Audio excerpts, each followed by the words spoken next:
Welcome to Daily Wisdom, Walking the Path with the Buddha, a podcast shared by David Roylance. This podcast is dedicated to guiding you to completely eliminate the discontent mind and the suffering it causes by attaining enlightenment. Learn and practice the teachings of Gotama Buddha that will guide you to fully attain a peaceful, calm, serene, and content mind with joy. To support this podcast, visit patreon.com/support Buddha or visit buddhadailywisdom.com, where you will discover a full range of courses, retreats, and online learning resources to assist you on the path to enlightenment. Now, here's our teacher to share more.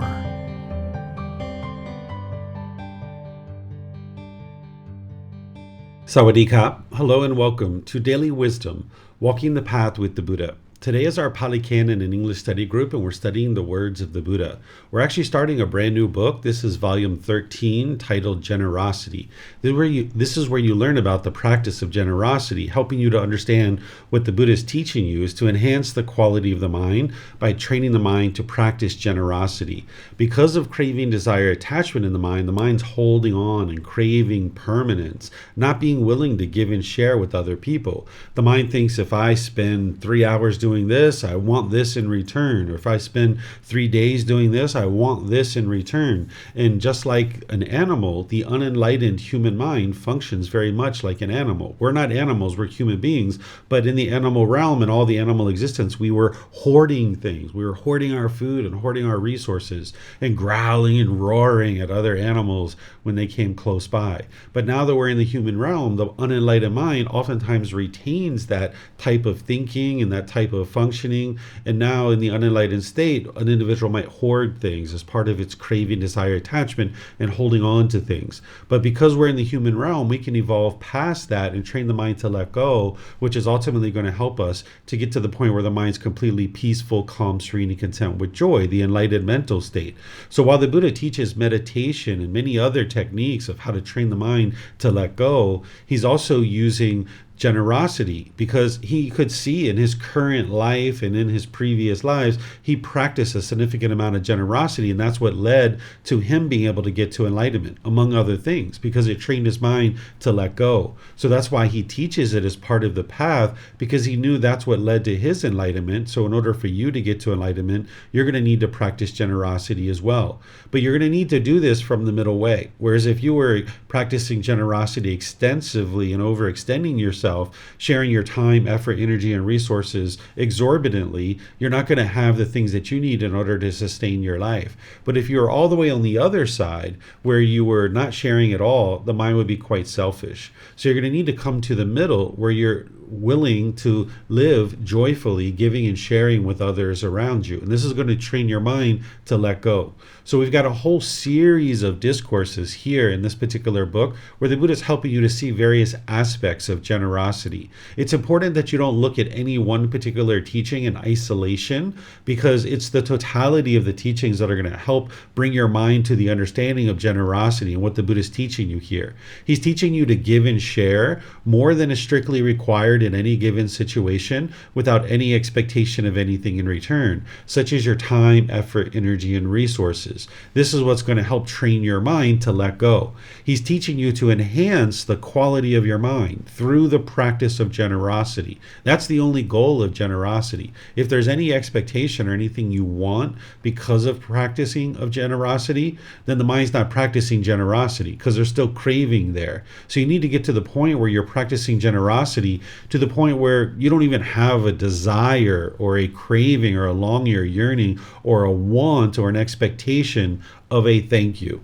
Of course, when you practice generosity, some people are going to say thank you and some people aren't, right? That's impermanence. But you need to get to the point where you don't even have an expectation that someone's going to say thank you, that you're just willing to give and share without any expectations whatsoever. So I'm going to start this class in the same way that we always do, which is inviting people in Zoom to be able to read one of the chapters. We're going to study the 10 chapters today from chapter 1 through chapter 10. And after a student reads the chapter, then I'm going to share some teachings on that. Then I'm going to open up to any and all questions that you guys have related to what's been shared. If you have questions and you're in Facebook, YouTube, or Zoom, you can actually put that in the comments section and I'll be able to see that. If you're in Zoom, you can ask questions or volunteer to read by electronically raising your hand, unmuting your microphone, and then asking any and all questions that you like or volunteering to read that way. So let me see if there's anyone who would like to volunteer to read this first chapter.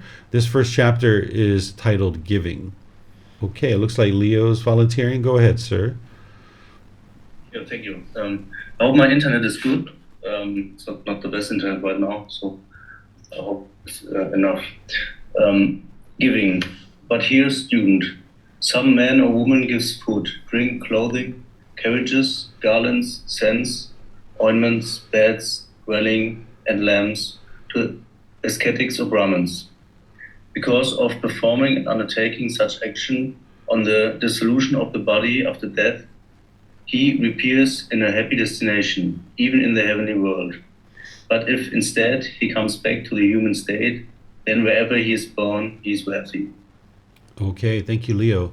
So here, this is the Buddha describing somebody giving offerings to ascetics and Brahmins. Of course, ascetics are ordained practitioners. Brahmin, we could think of those as Hindu priests. These are individuals who are looking to help others through what it is that they're sharing. And what the Buddha is saying is that if you share with these individuals, that at the time of death, there's the potential for a rebirth in this heavenly world. But if you come back to the human state, then this individual can be wealthy. It's important to understand that this isn't the goal of the teachings of the Buddha, to be reborn in the heavenly world or to be reborn in the human world and be wealthy.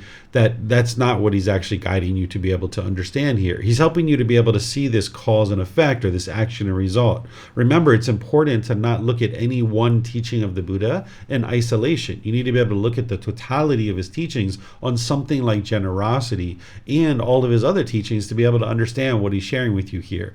What he ultimately is teaching you in the totality of his teachings is to practice generosity for the giving and sharing to enhance the quality of the mind, which brings down your level of craving, desire, attachment in your mind.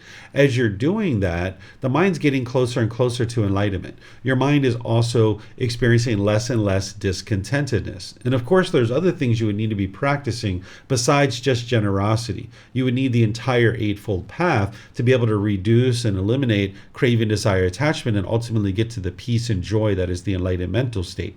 But the same things that are leading to enlightenment, if you fall short of that, it can lead to rebirth in the heavenly world, or if you come back in the world, it can lead to certain beneficial results in the human world. Because while wealth is not going to lead to your happiness, that's not what's going to produce happiness. Otherwise, there would be no such thing as a rich person killing themselves. There's plenty of rich people who commit suicide because they're having painful feelings and they're not happy, right? So it's not money and wealth and fame and fortune that's going to lead to your happiness, but it does provide you a certain ability to learn and grow and develop on the path to enlightenment. Because if you didn't have money and you didn't have the ability to eat and buy clothing and shelter and medical care and things like this, you'd be basically living paycheck to paycheck, and you wouldn't have time to attend classes like this. You wouldn't have time to read books. You wouldn't necessarily have time to meditate and things of this nature, because you would just be essentially surviving and looking for your next meal. So by having wealth, if someone was born into wealth, for example, that gives them a certain obstacle that they don't have to overcome, right? That they've now eliminated that particular obstacle. But whether someone chooses to use that time to grow and develop is a whole nother question. But having wealth can actually help you to overcome the ability to have to look for your next meal and where that's coming from and worry about that. So here, this is just one particular teaching of the Buddha helping you to be able to understand that, yeah, somebody practicing generosity in the direction of an ascetic or a Brahmin, it's helping to eliminate the craving, desire, attachment, which is ultimately what he's guiding you to do to get to enlightenment. But if you fall short of that, then there's this potential rebirth in the heavenly realm or coming back into the human realm and being wealthy, where you would have a better opportunity perhaps to be able to get to enlightenment. But it's also important to remember that rebirth in the heavenly realm is not ideal. That's not an ideal existence. The heavenly realm is not permanent. Those beings are still in the cycle of rebirth. They still need to get to enlightenment, and they're oftentimes complacent because they're experiencing exclusively pleasant feelings. In the human state, we experience pleasant feelings, painful feelings, and feelings that are neither painful nor pleasant. So therefore, we tend to have built-in motivation to be able to progress on the path to enlightenment because we don't like those painful feelings and the neither painful nor pleasant. We don't like those, so we have built-in motivation to be able to aspire for something better than what you're currently experiencing. Where in the heavenly realm, because they only experience exclusively pleasant feelings, they tend to lack motivation and diligence and determination to get to enlightenment, where they're oftentimes complacent. So while this is a possibility that the Buddha is describing, it's not what you would aspire for. What you would aspire for is getting to enlightenment now in this life by training of your mind. And that's where the next chapter you're going to see is really important, where the Buddha talks about what is accomplishment in generosity, because that's ultimately what you would like to be practicing. But this particular discourse is helping you to understand a certain aspect of your generosity, to be able to share with ascetics and Brahmins, people who are sharing the teachings and helping the world to understand the wisdom of how to become a better and better human being. So let me know what questions you guys have here on this chapter. Remember, you can put that into Facebook, YouTube, or Zoom, or you can raise your hand in Zoom and ask any questions that you like. Okay, I'm not seeing any questions anywhere. So I'm going to move to the next chapter. Is there someone who would like to read this one? This is another short one. Okay, Alberto or Martha. Go ahead, guys. Bájalo porque no se ve. Oh, Okay, what is accomplishment? What is accomplishment of generosity? And what is accomplishment in generosity? Here, a noble disciple resides at home with a mind free from the stain of selfishness, freely generous, open-handed, joyful in letting go, devoted to charity, joyful in giving and sharing. This is called accomplishment in generosity. Okay, thank you, ma'am. So this is what you would ultimately like to be practicing. In order to be able to get to even the first stage of enlightenment, you're going to need to be practicing the accomplishment in generosity. You're going to see that in the words of the Buddha, where he helps you to be able to understand that it's accomplishment in generosity is one of the things that's going to help you to get to the first stage of enlightenment, let alone enlightenment itself. You're going to need to practice a certain amount of generosity throughout your life. Again, if you practice generosity extensively and you're overexerting yourself, then you're not going to have the needs met that you have in terms of your food, clothing, shelter, and medical care. But if you are all the way on the other side, where you weren't sharing with others at all, the mind's going to be quite selfish. And there, your mind's stuck. In either one of these situations, you're not actually making wise decisions that is taking you closer and closer to enlightenment. So to be able to practice this middle way and make your way to enlightenment, you're going to need to be practicing accomplishment and generosity. Even to get to the first stage of enlightenment, you would need to be practicing accomplishment and generosity.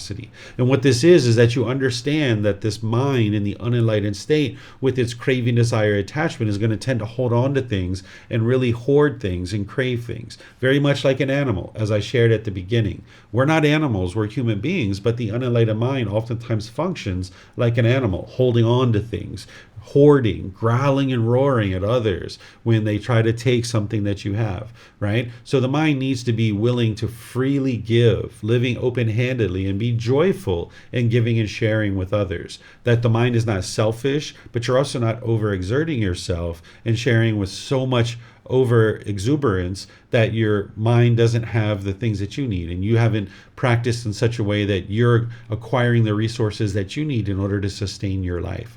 So practicing the middle way, where you have accomplishment and generosity, where you're giving and sharing with others, where you're making wise decisions about that, is what you're going to need to be able to do. And this is training your mind to let go, enhancing the quality of your mind.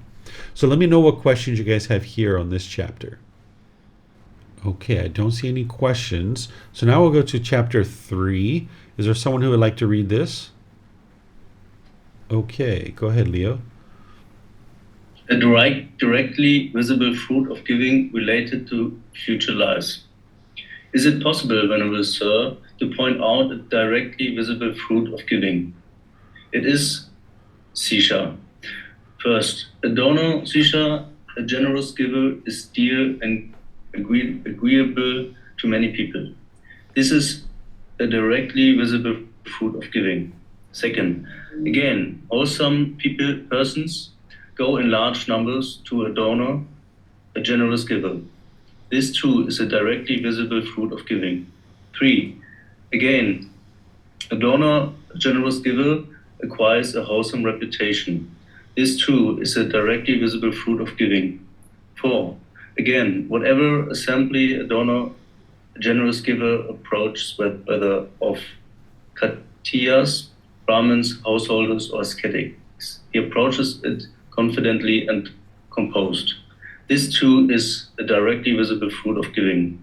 5, again, with the breakup of the body after death, a donor, a generous giver, is reborn in a good destination, in a heavenly world. This is a fruit of giving related to future lives. Okay, thank you, Leo. So we might think about this particular discourse as, what are the benefits of giving, right? You need to be able to practice generosity without any expectation of anything in return, and that you're not practicing generosity in order to get these benefits.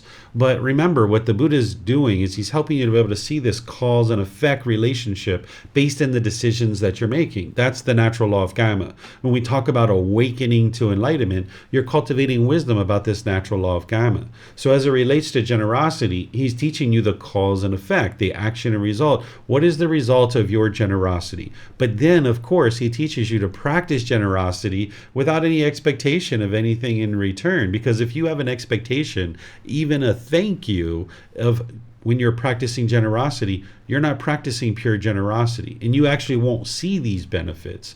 But if you understand these benefits, when you're practicing generosity without any expectation of anything in return, now when these things are occurring, you're like, oh, I see the natural law of karma. I see it more clearly. Practicing generosity, it's producing these things. So I'm going to go through these so that you understand them one by one, because some of them are pretty clear, but others maybe not. So this first one is a generous giver is dear and agreeable to many people. Well, if you went into your office and you were giving out donuts and bagels and fruit and things like this to your coworkers, you're going to be dear and agreeable to many people, right? Now, that's your generosity. You're not trying to get people to be thinking of you as dear and agreeable, but that is what's going to happen. You can see that cause and effect, right? But if you go in there with a big dozen of donuts and you're wanting people to treat you in a certain way, and that's the reason why you're making the offering of giving people donuts, that's not pure generosity yet. So you're not going to see this. But if you're just practicing generosity because you know that it's enhancing the quality of your mind and training your mind to let go, and now you're giving and sharing at work, or in your neighborhood with your neighbors, or things like this with your friends and family, you're going to see that you're dear and agreeable to many people, right? So this is something you can see very clearly through the natural law of karma. Again, wholesome persons go in large numbers to a donor, a generous giver, right? You're going to have many people who are interested in being around you when you're generous. Again, that shouldn't be your goal, but you're going to need to be able to see this is the case. Because if you have many people around you tugging and pulling and trying to get you to practice generosity, you need to be able to have the wisdom of that's why that is occurring. And maybe you do practice generosity in certain situations, and other situations you don't, because you're not interested in people getting attached to your generosity. So say, for example, if you have a neighbor and you mowed their lawn for them, every single week or every single month, and they get attached to you mowing their lawn, then they don't know how to do it themselves, right? And they don't have other means to actually accomplish that. And now they're attached to you, and you are impermanent in their life. So if they get attached to you mowing their lawn every month or every week, now they don't have other ways of accomplishing that. So people are going to come in large numbers towards you if you're practicing generosity, and now you need to be able to manage this so that you're not allowing people to have craving, desire, attachment, tugging and pulling at your generosity. And you should be able to see this, that people are maybe making demands of you, or becoming discontent when you don't practice generosity with them. And that's how you know that their mind's attached to your generosity. Then the third one here is a donor, a generous giver, acquires a wholesome reputation. You can see that very clearly too through the natural law of karma. That if you went into work, again, giving out donuts and bagels and fruit, you're going to have a wholesome reputation. Same thing in your neighborhood and amongst your family. Again, this shouldn't be your goal. This isn't what you're trying to accomplish, but this is what will occur because of the natural law of karma. And that's what the Buddha is helping you to do, is understand this natural law of karma. So you need to practice generosity without any expectation of anything in return. And then fourth, whatever assembly a donor, a generous giver approaches, whether Khatiyas, Brahmins, householders, or ascetics, he approaches it confidently and composed. Let's talk about what these four types of people are first, and then I'll explain to you what he's describing to you here. The Khatiyas are a population of people that existed during the lifetime of the Buddha who were practicing these teachings pretty closely without the Buddha having even ever taught them, because these are the natural laws and people can learn this wisdom in different ways. So they were practicing to a certain extent good, wholesome moral conduct. The Buddha almost kind of held these people up almost like the ideal society during his lifetime, that these people were practicing the teachings very closely.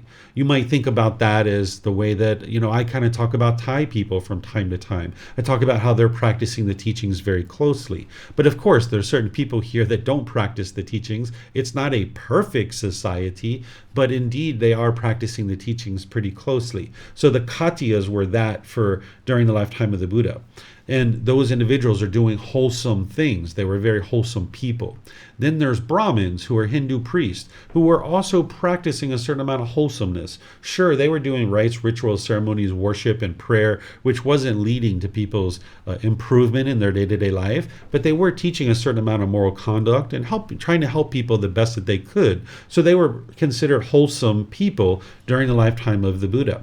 And then householders or household practitioners who are choosing to practice the teachings of the Buddha from the household life. And now those people are practicing a certain amount of wholesomeness through their wise decisions.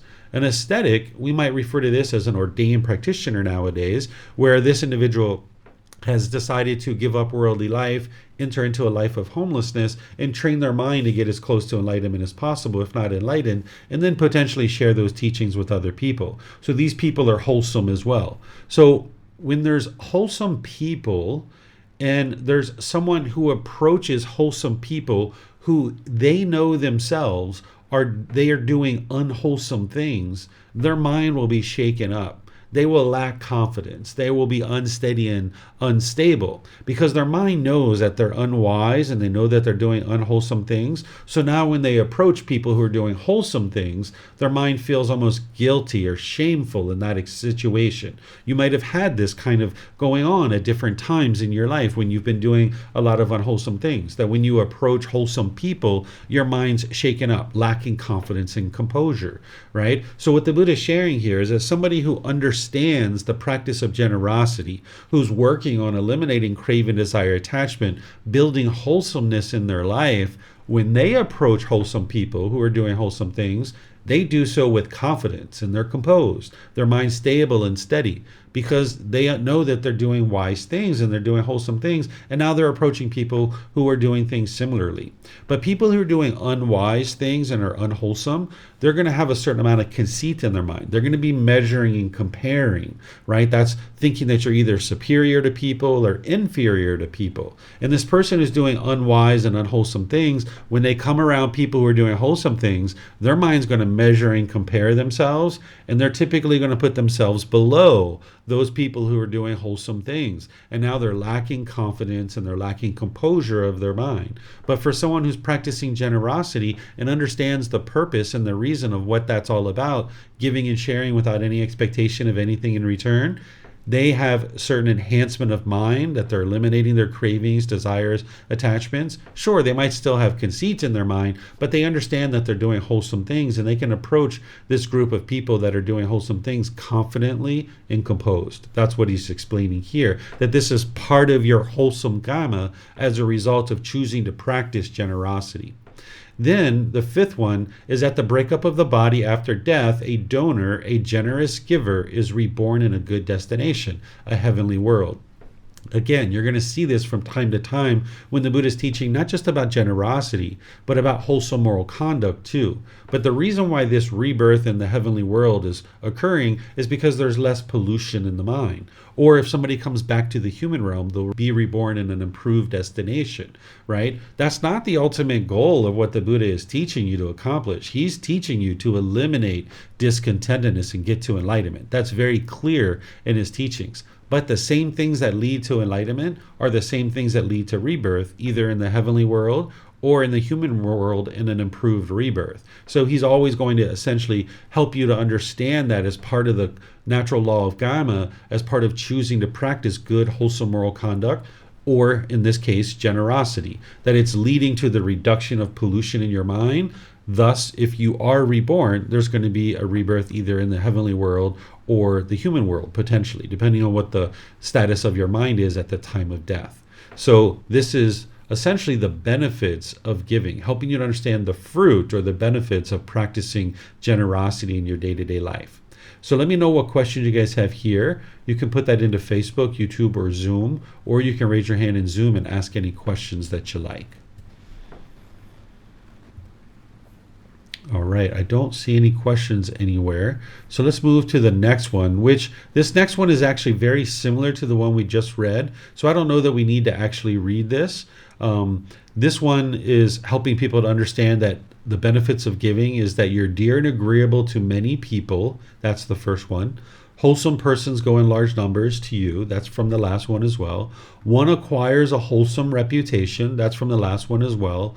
One is not deficient in householder duties. What the Buddha is talking about here is that if you're understanding your role in terms of a community of practitioners, there's the ordained practitioners and people who are teachers and sharing the teachings who've given up worldly life, and they're no longer pursuing careers and trying to enrich themselves through any type of thing like that. Instead, they've decided to let go of that life and just focus on training their own mind and sharing the teachings with other people. And then there's household practitioners who are also interested in getting to enlightenment. They're choosing to continue to work, but they're actually sharing some of their resources with this other group of people, the teachers and the ordained practitioners, to allow them to get as close to enlightenment or enlightenment itself, so that then they can help these individuals. So householder duties are things like, of course, cleaning your home, taking care of your home, things of this nature, but also helping to create this womb that ordained practitioners and teachers can reside within to be able to help each individual person to be able to get to enlightenment. If you're paying attention to your generosity and you understand the benefits of that, and you're practicing wise decision making towards practicing generosity, not just with teachers and ordained practitioners, but other people in your life too, if you're attentive to that, you will also be attentive to these other duties too, of keeping your home clean and well organized and things of this nature, and also helping to ensure that there's this womb available for people to be able to reside within and be able to share the teachings. So this is something unique comparative to that previous discourse. And then the fifth one here is with the breakup of the body after death, one is reborn in the destination of the heavenly world. So the Buddha is saying these are the 5 benefits, right? So whenever you see him talking about benefits or any kind of list of things, you should never look at it in isolation, because that last discourse has one thing that's different than this discourse. So he's not saying this is the only 5 benefits. This is just 5 benefits that he's happened to be talking about at that moment in time. So here we've got a total already of 6 benefits that he's talking about. And you haven't even seen all of them yet, because he's going to talk about enhancement of the mind and all these other benefits too. So now between these 2 discourses, we have 6 benefits that he's talking about. Right? And then now he kind of summarizes that again down here.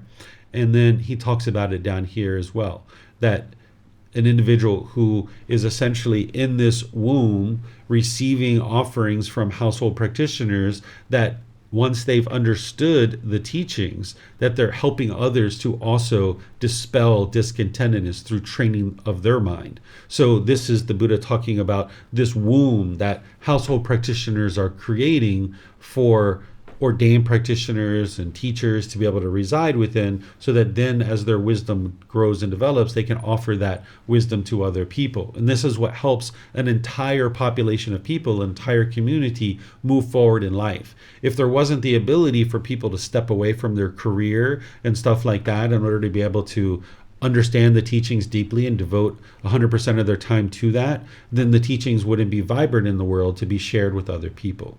So let me know if you guys have questions here. This is the 5 benefits of giving, but it's not the only 5 benefits of giving.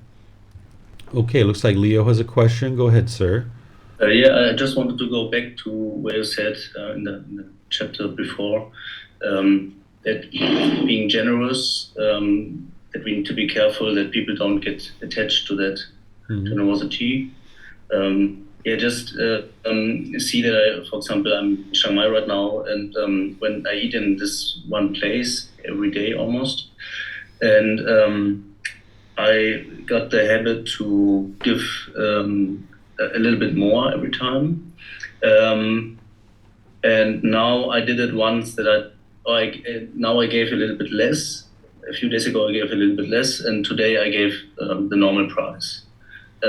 Would you extend this, that I give maybe for the next 2, 3, 4 days the normal price, and then go back to do a little bit of generosity? Or I thought about that tomorrow if I eat there, I give a little tip again. But now that you mentioned this, I thought about maybe I should extend it. I'm not sure if they are attached to it, but I think they got used to it, that I always gave a little bit more. And it might be a perception. It seemed like that they were well used to it. What do you think here? Yeah, it's actually good. Would you do it? It's actually good for your mind and the mind of the people in that restaurant that you introduce impermanence, not only with your tipping and whether or not you give a tip or not, but also the locations that you eat at. In Thailand here, this is something that you can do, because people who work in restaurants and who are servers, they actually get a full salary. They actually are not dependent on their tips. Where places like America, if you didn't tip somebody, they wouldn't be able to earn money, right? Because the system in America is set up very different. So in America, for me, I would tip in those places because I know how important it is for those people to earn a living. And I make sure that I tip regularly whenever I'm in a place like America where the workers are dependent on the tips for their livelihood. Where here in Thailand, I know they get a full salary and they're well taken care of. They're not dependent on tips. So it's wise for you to be able to ensure that you're introducing some impermanence for your own mind, so that sometimes you tip and sometimes you don't tip. That's good for your mind to be comfortable with that. It's also good when you're interacting with other people, so that you don't know for yourself whether they're attached to that tip or not, but it ensures that you're functioning in a way that it doesn't allow their mind to get attached to the tipping that you're doing. And then since you're eating at that restaurant regularly, it's also helpful for your mind to go eat other places too, and train your mind to not just eat at one place all the time. So this is the type of impermanence that you would like to insert into your life, and ensuring that your mind and the people around you don't actually get attached to it. I think you guys all know that I share some of the donations that I receive in different places. Like, one of the things I do is I give money to the temple that I spend time at, and they've offered this classroom for me to teach at. I know that they need to still pay electric and water and things like this, so I practice generosity with them. But it's different every single time. I don't have a set amount that I always give them. I change it all the time. And sometimes it's like, like really silly numbers, like it's not even like, 6,000 baht or something like that. It might be 6,212 baht, right? And then the next time it might be 4,822 baht. And then the next time it might be something else, right? And I'm like changing it around all the time to not allow their mind to actually get attached to it, because I know I need to give them something, or else it would just be us taking their resources without actually helping them. And then of course I do other side projects too, where I replace carpets for them, or we do maintenance and care of the temple, where we're raking and sweeping and pulling weeds and cleaning things up like this. So there's lots of things you can do to practice generosity. There's a person here that comes here and actually cleans our home, and it's only like $17 per visit for her to come, and it gives us time to now focus on helping the students. So she comes like once a week to help us clean, and this is a very reasonable cost for us, and it helps me to be able to help the students. So I will tip her occasionally. I don't tip her every single time, but I will tip her, and it moves around all the time. And there's times where I might not tip her for 6 weeks or 8 weeks, and making sure that her mind's not attached. And then sometimes I don't even give her money. I'll give her fruit, or I'll give her, like, maybe we have some clothes here that maybe her or her family could wear, and we give them that instead. So you can look at your generosity as more than just money, and you can look at your generosity as something that you need to practice for yourself, but you would also like to make sure people don't get attached to it by introducing some impermanence in the things that you do. Okay. Yeah, thank you. Just about the that you said that it's also making sure that I not get attached to the place. I have 2 places I go in Chiang Mai to eat mainly, and the reason is mainly, I would say, because of the big meal. Because in Thailand sometimes the meals are too small for me, too little, and they make quite good big meals. And it's quite cheap, so I can give these tips, right? And I still have the feeling that my money I can take care of my money. So that is the main reason, I would say. But yeah, so there might be attachment to always have a big meal and don't pay too much, maybe. But yeah, I don't know what you think about that. Yeah, I'll share this with you, that one of the things that you'll learn if you ever learn about financial investing, they teach you to diversify your money, right? Because if you have all your money in one place and something goes wrong with that investment, now all your money's gone, right? So they teach you to diversify your investments. Someone might have 10, 12, 20, 100 different investments as they're investing money. So that way, if one particular one isn't performing very well, you have all the other ones to perform as well. Well, it's the same thing as it comes to you acquiring the basic necessities that you need to sustain your life. You would like to diversify this. You wouldn't like to have just one grocery store that you always go to, and that provides you all the things that you need in order to sustain your life, or 1 or 2 restaurants that you go to exclusively in order to be able to sustain your life, because these things are all impermanent in your life. Your mind can easily get attached to them, but also those places can go out of business. They can close for extended periods of time, like floods and stuff like this. And now your mind's having to figure out where you're going to go for food. So if you've got 5, 10 different places where you can acquire the resources that you need, like food, now if one particular one is closed or it goes out of business or what have you, your mind easily has other opportunities and you can be at ease. You can be like, oh, this place is closed. Now I need to just go over here. And you can rest and be at ease because you've already got multiple options for you. Whereas if you only have 1 or 2 places that you're going to eat, when one place isn't functioning because it'll sometimes be closed or go out of business, now your mind is maybe struggling with that impermanence. So the way that you get ahead of this is in all the different things that you need and that you acquire for life, you would like to be able to have other means of acquiring that. So even like the things that I just mentioned, like, of course, this person who comes to clean our house, she is impermanent. She actually didn't come last week. So we needed to clean ourselves, right? We know how to clean our house ourselves. So we clean our house ourselves sometimes.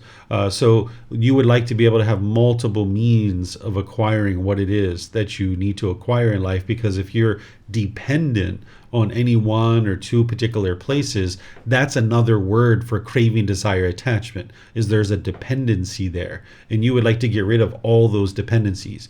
Even, for example, like if you were in a life partner relationship where you have a husband or wife, or 2 husbands or 2 wives, and they're living together and they're maybe sharing resources, sometimes the mind can be dependent on the other person for money. And now the person has difficulties and struggles in this relationship because they're dependent on each other, where you would like to get to the point where, sure, you share with each other, you share resources with each other, but you're not dependent on each other. You can operate independently of each other. And this is going to help you to get to more peace and more joy, where your mind isn't bound up in your relationships or the things that you choose to do in day-to-day life. Mm-hmm. Okay, I see that. In this particular situation, not sure if I see it there, because actually sometimes the shops or the food stores were closed. Right, I were driving there and I saw they're closed because of some days they closed, whatever. And I didn't saw a lot of discontentedness there. I'm not even sure if there was discontentedness. So I just went somewhere else. What I wanted to say also, I forgot. But that's it, I think. This is where your practice needs to come in, that you need to be able to see what I'm sharing with you, and you need to be able to think about that, reflect on that, and see how unwise it is to just have one or two places that you can acquire food from. And you need to just be able to see and practice being joyful and peaceful going other places. Whether you get discontent with a particular place or two at this particular point, that's for you to look at and for you to understand and figure out. But what I'm sharing with you is that it's unwise to just have one or two places like this where you'd like to diversify more fully. And now your mind can ensure that there's no craving, desire, attachment. Because some of these cravings, especially when you're first getting started on the path like you are, Leo, they can be so buried deep in the mind that oftentimes the person's mindfulness isn't well developed to be able to see their own craving. And this is the way that you proactively ensure that there isn't any attachment, is by making sure that you have multiple places. But isn't after craving always following discontentedness?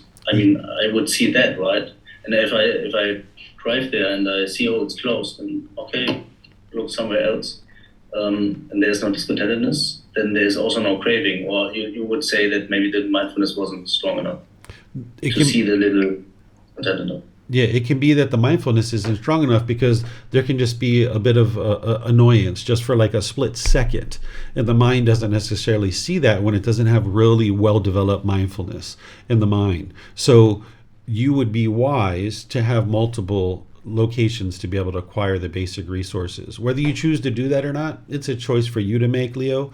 But what you will find is that whether it's maintaining I know you don't have a car, but whether it's maintaining your car, whether it's acquiring food, whether it's maintaining your home, any number of different things that you need assistance with in the world, you would like to have multiple places to be able to acquire that help that you need. That if you allow your mind to just constantly go to the same place all the time, you're not necessarily going to see when it's becoming discontent if your mindfulness isn't well developed, because remember, there's a spectrum of cravings, desires, attachments. There's really light ones where you want a bag of M&Ms and you go into 7-Eleven, it's not there, and you're like, they don't have my M&Ms. Oh, well, there was still some discontentedness there. There was like a half a second of discontentedness that the mind was like, they don't have my M&Ms. Oh, well, right? You might have let go right at the beginning, immediately, but there was still a little bit of discontentedness there, right? So you need to be able to see that. And oftentimes early on,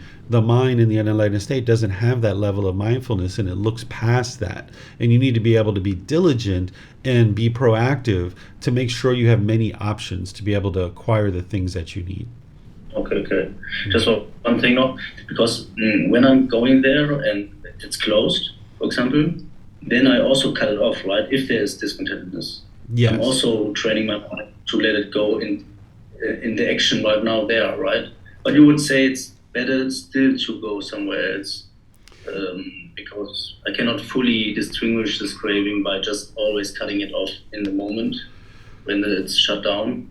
Would you say that, or? In order to get to enlightenment, you're going to have to get ahead of the cravings. If you allow the mind to crave and to cling, you're not going to get to enlightenment. You actually need to get ahead of it. So if you, let's just say, go to the same restaurant every day and you order the same thing every day, you're just allowing the mind to be attached. So now in the moment when you go there and they're closed and you notice discontentedness and you cut it off and let it go, okay, that's great that you're cutting it off and letting it go, but you still allowed the mind to form this craving. And that's what you're looking to do, is you're trying to get ahead of that, where you can proactively make sure that the mind isn't getting attached. So let's just say you go into a restaurant. Let's just say you have 4, 5, 6 different restaurants you go to for food. And let's just say this one restaurant, you order a chocolate cake every time you go there. And these other 6, 8 different restaurants you go to, and you order different things there. Well, if you're noticing that your mind has a tendency to order this chocolate cake at this restaurant every single time you go, there's the potential that your mind has picked up a craving there and you haven't noticed it yet because it hasn't been triggered, or it's so light that it hasn't been noticeable. So proactively, you would like to go to this restaurant and not order chocolate cake sometimes. Even though you haven't seen any discontentedness whatsoever, you would like to proactively make sure that there's no craving there. So now you go to that restaurant, don't order your chocolate cake, even though they have a brand new, fresh one that was just made and the smell is coming out of the kitchen and it smells so delicious. Just choose not to order it and see if your mind can do that without any discontentedness. This is proactively getting ahead of it so that you don't allow your mind to form a craving, desire, attachment. Okay, I see. Thank you. You're welcome. Okay, let me see if we have any other questions. I don't see any. So let's go to the next chapter, which is chapter 5. Is there someone who would like to read this one?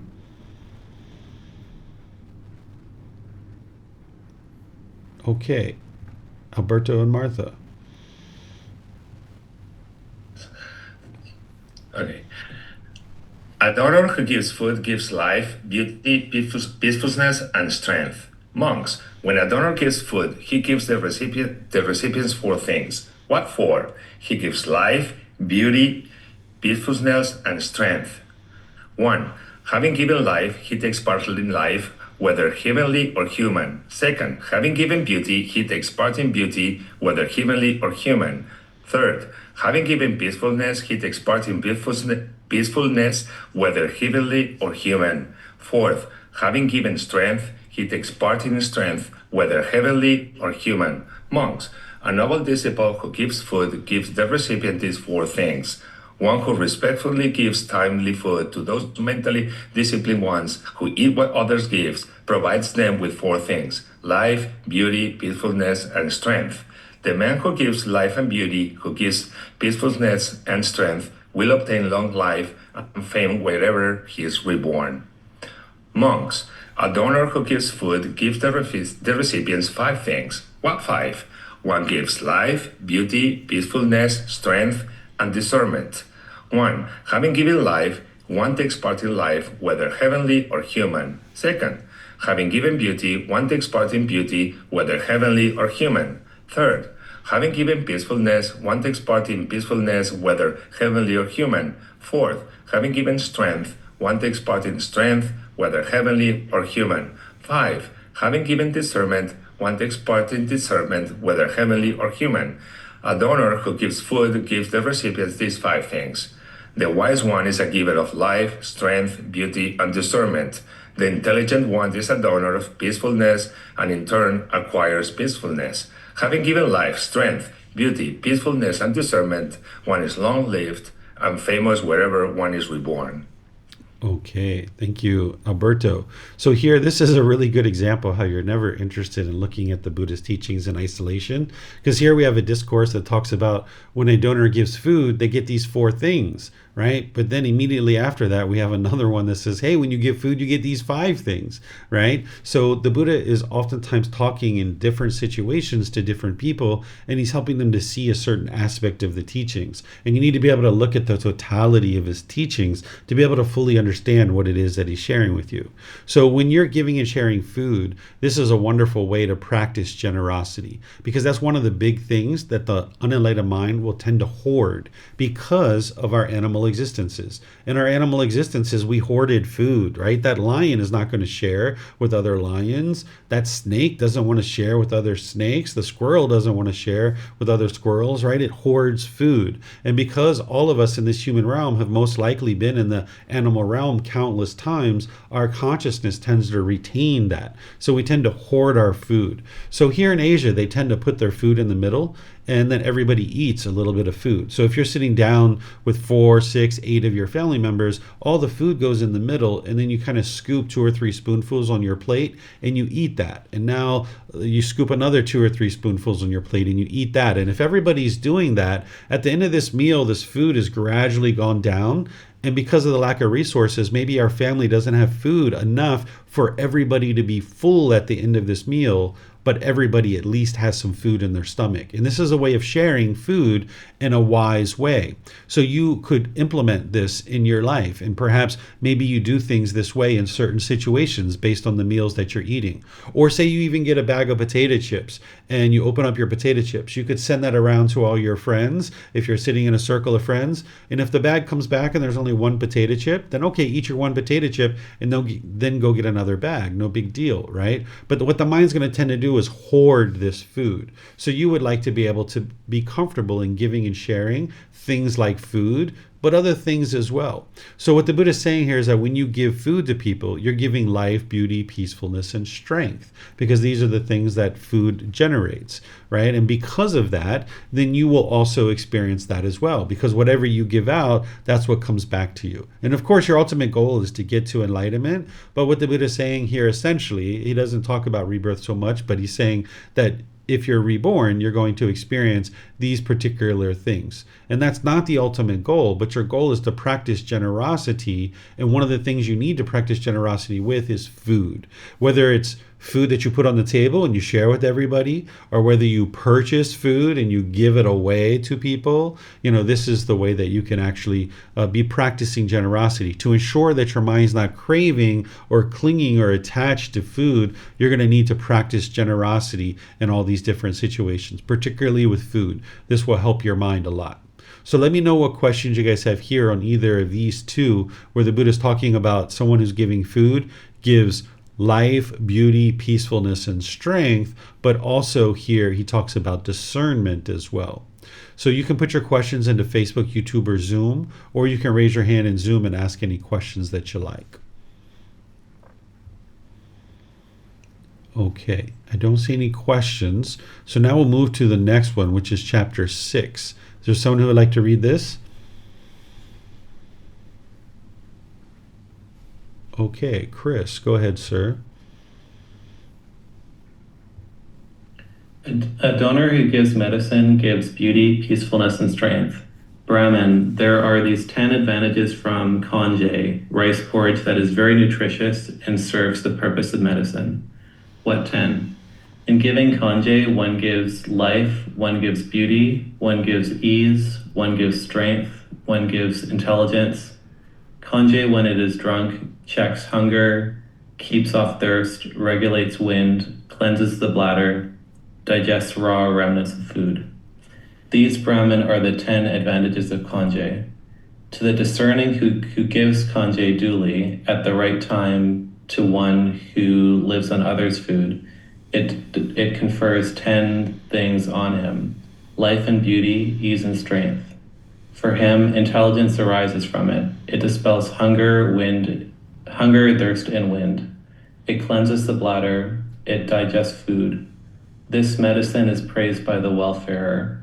Therefore, congee should be given constantly by a man interested for ease, by those aspiring to become heavenly beings like joys, or acquiring human prosperity.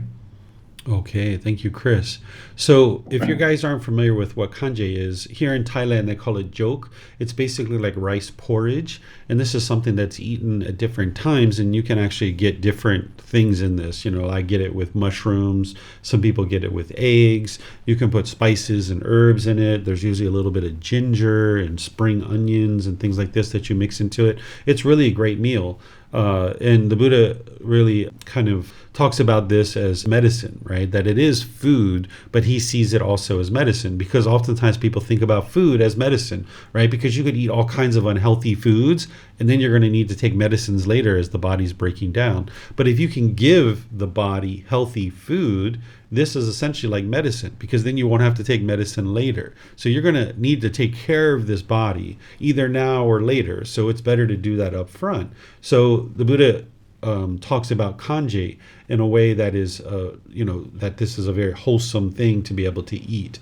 And he suggests that, this is wise to give as a food offering to people, because it's healthy and it will help maintain the health of the body. And he talks about it here as regulating wind and things like this. This is how they used to talk about the body during the lifetime of the Buddha, is that there was these 4 elements. There's earth, water, wind, and fire. Where today we might talk about atoms and molecules and cells and things like this, that we know a lot deeper understanding of the physical body than they did 2,500 years ago. But this traditional system of the 4-element theory of diagnosing the body through that and then providing medicines according to that, it actually works. They still use it in traditional medicine. Like if you study traditional Thai medicine or some of these other traditional medicines in different countries, they will still use this 4-element theory. So when he talks about regulating wind, this is the movement of things through the body. So the earth elements are the solids of the body, like the teeth, the nails, the bones, the hair, things like this. But then there's the wind, which is the movement of things. So like the blood itself is the water element, but the movement of the blood is the wind element.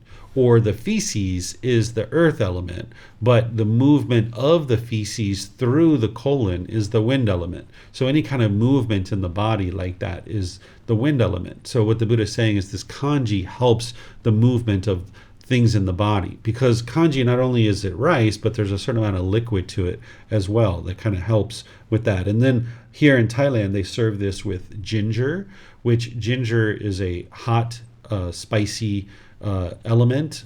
That's the taste. The Thais not only have the 4-element theory for traditional medicine, but they have what's called the 10 taste system, that each individual food has a certain taste associated with it, and that particular taste regulates these 4 elements. So the hot and spicy taste actually increases fire, but it also increases wind in the body. So here in Thailand, they will tend to put a little bit of ginger in their kanji or in their jok, their rice porridge, in order to lift up that wind element. So they like to keep their digestion very healthy, because that's what's going to help ensure that the body is making the best use of the food that it's taking in. So that's why the Thais, their food has all these different flavors in it, because it's well balanced with these different flavors based on what the body needs, based on the traditional element system of earth, water, wind, and fire. And these tastes are actually regulating that, either increasing them or decreasing them. And for some people here in Thailand who have knowledge of traditional medicine, if they know one of their elements are unbalanced, they will eat a certain food in order to, improve that, either to increase a certain element or decrease a certain element. So here the Buddha is just kind of praising this kanji as being a very helpful meal that is going to help the body to maintain its health. And of course, there's other types of food too. You shouldn't think about this as the only thing to offer, but he's praising this as one that would be wise to offer. So let me know what questions you guys have here on this particular discourse.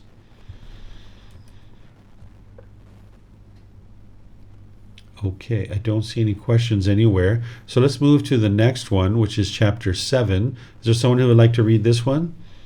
Okay, I think I just saw, is it Alberto and Martha again? Oh, there's Keely as well. Maybe I'll go to Keely, guys, so since she hasn't read yet. Thank you, Teacher David. The giver of the agreeable gains the agreeable. The giver of the agreeable gains the agreeable when he gives willingly to the upright one's clothing, bedding, food, and drink, and various kinds of supplies, having known the arahant to be like a field for what is relinquished and offered, not held back. The wholesome person gives what is hard to give. The giver of agreeable things gains what is agreeable. The giver of the agreeable gains the agreeable. The giver of the foremost again gains the foremost. The giver of the excellent gains the excellent.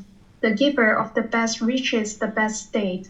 The person who gives the best, the giver of the foremost, the giver of the excellent, is long-lived and famous, whatever he is reborn. That's all. Thank you. Okay, thank you, Keely.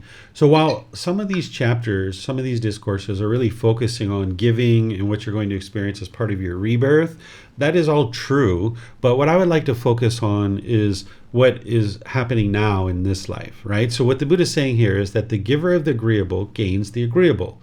When he gives willingly to the upright, meaning he's talking about the people who are wholesome and doing wholesome things. He's talking about his community of people who are practicing the wise way, the straight way, the upright way, the wholesome way. One gives clothing, bedding, food, and drink, and various kinds of supplies, right? So when you're giving to these individuals who are the upright ones, the ones who have the wisdom to be able to share the teachings, he's saying, okay, this is like giving to this group of people that essentially are going to then help others to be able to get to enlightenment. And this is wise to be able to create that womb for people to be able to now reside within so that they can get closer and closer to enlightenment and share the teachings with others to be able to get to enlightenment as well. And then having known the arahants to be like a field for what is relinquished and offered, right? So arahant is an enlightened being, right? So if you're making offerings to an enlightened being, this is very helpful for you. It's not any kind of mystical or magical thing. It's that if you're coming in contact with an enlightened being and you're able to make offerings to that person, then that means you're also able to ask them questions about what is it that they did in order to be able to progress on the path to enlightenment, right? You can ask them questions about the wisdom that it takes to be able to train your mind and cultivate the mind. That's the real benefit here. And even just being able to know how to determine whether someone is an arahant or not, you're going to need to have certain wisdom. So there's teachings that you're going to see in this book that I'll just kind of talk about now a little bit since it relates to this chapter, is that the Buddha understood that someone who's new to the path to enlightenment could potentially have difficulties determining who is enlightened and who isn't enlightened, because there's a lot of details that you need to be able to observe in someone's mind and in their practice to be able to determine whether someone's enlightened or not. So he gave you kind of like a shortcut way of giving you kind of an indication that someone may or may not be enlightened. And of course, your goal isn't to go around and judge people to determine if they're enlightened or not. But if you're making offerings to people, you would like to be sure that they're either enlightened or close to it in one of the 4 stages of enlightenment, or practicing for the realization of one of the 4 stages of enlightenment, because this is going to allow you to come in contact with people that can actually help you to be able to make your way to enlightenment through cultivating wisdom. So what he describes is, he says essentially to look at the person's mind and see if they're muddle-minded. This is a phrase that he uses. Muddle-minded means that they're lacking concentration. Because if somebody isn't practicing the teachings closely, then that means that they have pollution in their mind and they're going to be muddle-minded, meaning they're going to lack concentration, focus, and clarity when they're talking about the teachings or they're discussing certain things. They're going to stumble over their words. They're not going to be able to keep a straight thought about what it is that they're sharing and helping people to understand, because they're muddle-minded, right? So he describes that you look at the quality of someone's mind. So if you see someone whose mind is focused, concentrated, having clarity, deep memory, they can speak about the teachings with ease, there's the potential that this person is either enlightened or very close to it, because they don't have much pollution in their mind. When there's pollution in the mind, there's going to be a lack of concentration and focus and clarity. Another thing that you can look at is if you can see if someone's agitated or frustrated or angry or bitter or harsh or hostile. These types of things are indication that there's still pollution in the mind as well. So you'd like to look for individuals who are practicing in this way, but you'd also like to look at their moral conduct as well. If you saw someone who was doing unwise things, like maybe they're gambling or they're using drugs and alcohol, or maybe, they're hitting animals and being abusive and demanding and controlling, putting expectations on people and things like this, you know that this person isn't enlightened or close to do it. Or if you see someone who's doing rites, rituals, ceremonies, and worship, then you know that they're not actually in even the first stage of enlightenment. So it would be unwise to support these kinds of things, because if you're making offerings to these kinds of individuals, then you're supporting those kinds of things. If there's a certain ordained practitioner or teacher who's into drugs and alcohol, into gambling, or they're being self-indulgent in the types of things that they use their donations for, if you see all these kinds of things, you're supporting that kind of thing. And you would like to see that whoever you're supporting with your offerings, that they're using a certain portion of those to be able to support themselves in their own life, but then they're also doing things that are offering help for other people to be able to learn and grow in the teachings. You could see that the offerings that are being made to that individual as a teacher, that it's for the benefit of the community. That sure, that teacher is using a certain portion of those offerings for themselves, but you should see that they're also helping to grow the community and building up the community with the things that are needed in order to help share the teachings with others. So these are some of the indications of things that you would like to look for. The Buddha talks about here that an individual who's practicing this generosity is not held back. The wholesome persons give what is hard to give. Okay, so if something is hard for you to give, that means you have craving. That means your mind's attached to it. You don't want to share it with other people. You're holding on to it. It's mine, mine, mine, mine, mine, mine, mine, mine, mine. So you need to get to the point where you're not held back by that. In fact, when you see your mind is having a hard time giving something, that you actually make extra effort and determination to share that thing. Okay, so there's many different things that you might come across in your day-to-day life that you find it hard to give and share. Maybe you're noticing that when your jewelry is misplaced, like your watch or your earrings or your ring, maybe you can't find it in your home. Maybe you're noticing your mind is all shaken up by that. You can see your mind is discontent, that you have craving, desire, attachment here. And the idea of letting somebody else wear your jewelry or even giving it away is very hard for you to fathom, because maybe there's a certain amount of money that it took for you to acquire this, or maybe there's certain sentimental value associated with this jewelry, and you find it very hard to share that with others. You're going to need to actually share it with others in order to be able to train your mind to let go and get to enlightenment. So you might either, if this jewelry is not very expensive, you might choose to give it away, right? And just give it to people. Or if it's expensive and you can't afford to give it away, maybe there's people that you trust that you could actually let them wear it. Maybe like a family member or a friend or someone who's close to you, right? You could just trust them to wear it for a few weeks so that it's out of your hands and you're not holding on to it, craving permanence. If you're noticing that when your clothing comes out of the washing machine and it's ripped and torn, you're discontent, you know that you have craving, desire, attachment to your clothing, and you would like to start sharing your clothing. Start giving away some of your clothing. This is going to help your mind to let go. At one time here in our house, my son was attached to popcorn. During COVID, we ended up ordering some popcorn from the movie theater, and he got this big tub of popcorn, and it was one of the first times he ever had popcorn, and he ate it in like one day. And then the very next day he was like, "Dad, I want some more popcorn. Can you order more popcorn?" And it was not inexpensive, right? So it was from the movie theater. So I knew that this kid was having a craving for popcorn. So I learned how to pop popcorn on our stovetop. And I went out and bought kernels, and I bought all the supplies, and I learned how to pop this popcorn. And I did it for many weeks and many months. And eventually I taught him how to do it so that he could actually do it on his own, and he didn't involve me. So for a very long time, there was lots of popcorn being popped here in our house. He was eating popcorn almost daily. Well, after about 2 or 3 months of this, I saw that his mind was attached to this and he was having craving. So one of the things I suggested to him is that he popped up a bunch of popcorn and then he bag it up and he give it away to some of his friends in the village. So that's what he did, is he popped up a bunch of popcorn, he bagged it up in these little bags, and then he went around and delivered it to his friends in the village. He gave away like 4, 5, 6 different bags. And this helps to train your mind to let go.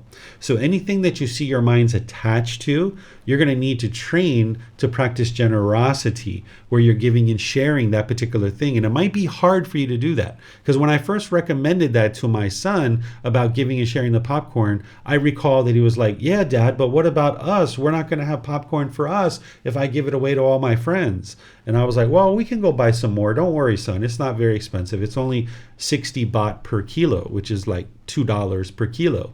And I was like, it's okay. We'll get some more. You can pop all of it and give it away, all of it, if you like. And then he felt more comfortable to do it. But it was challenging for him. He wasn't quite sure. And even when he bagged it up, he was like, I'm not quite sure if I would like to go give this to my friends. I was like, well, it's going to help your mind if you do. So eventually he decided to go do it. And he rode his bike around and he gave out his little popcorn. It was a very cute thing, right? But it was training his mind to let go. So you're going to have things that are hard to give away. And your mind's going to want to be holding on. And that's all the more reason to do it. If you're noticing when your bank account's up high, you get so happy and excited. And when it goes down, you're frustrated and annoyed. You're going to need to share your money with some other people. And you're going to need to find ways to do that. What the Buddha teaches is that the frequency of giving is actually more important than the amount. If you're going to give $500 once a year to an orphanage, that's not going to have nearly as much impact as if you give $1 a day. This is going to be much helpful for your mind, much more helpful, because you're having to get rid of and let go more and more and more. You're having to let go of this more and more frequently. Whereas if you just practice that generosity once a year, your mind's not having as much opportunity to let go, let go, let go, let go.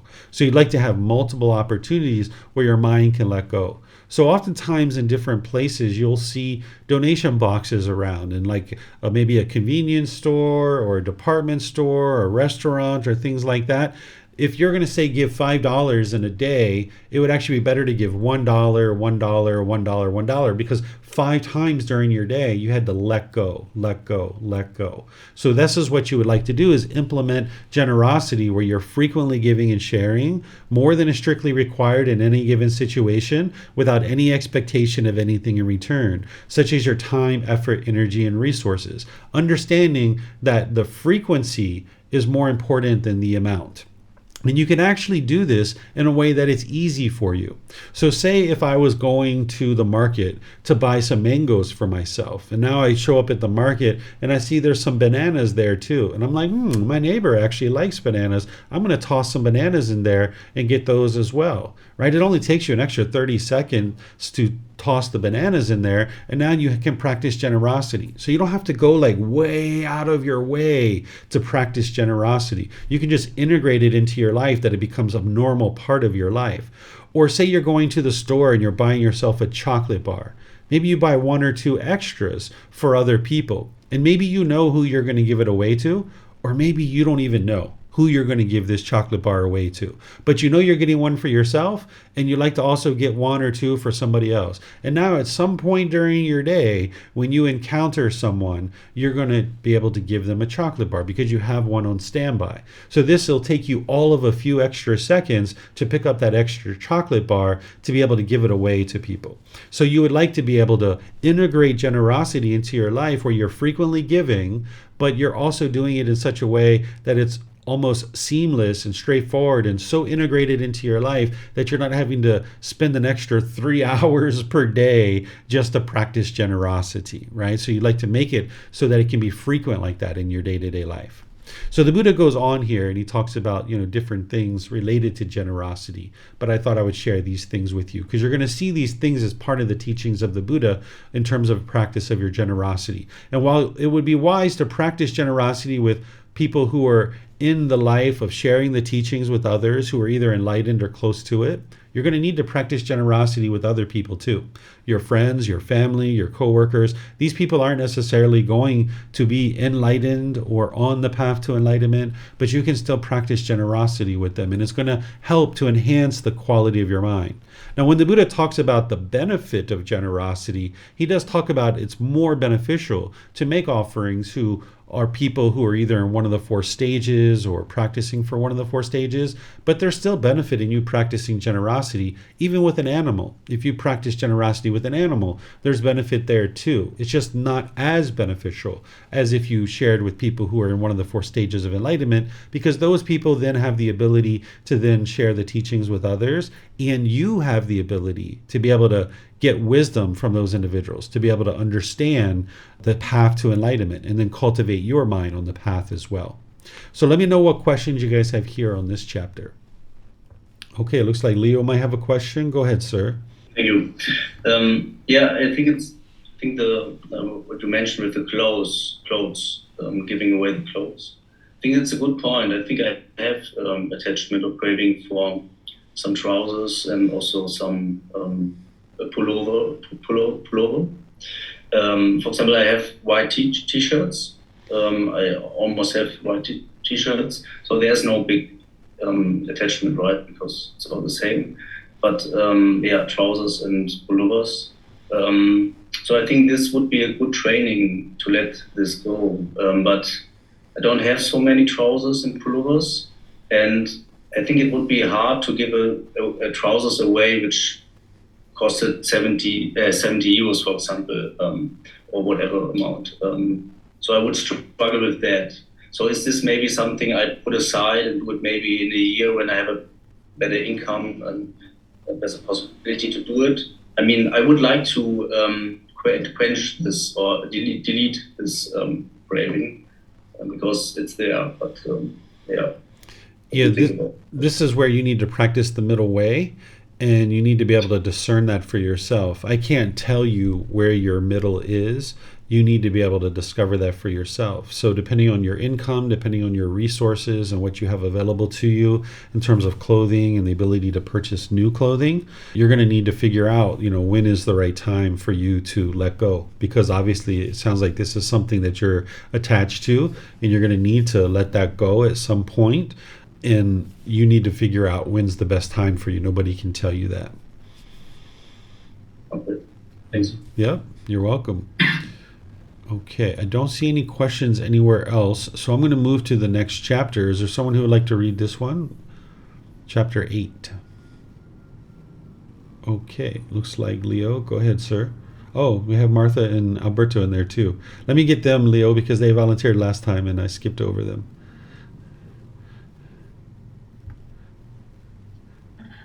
The way leading to wealth. Malika. And still some woman is not prone to anger or often exasperated. Even if she is criticized a lot, she does not lose her temper and become irritated, hostile, or stubborn. She does not display anger, hatred, and bitterness.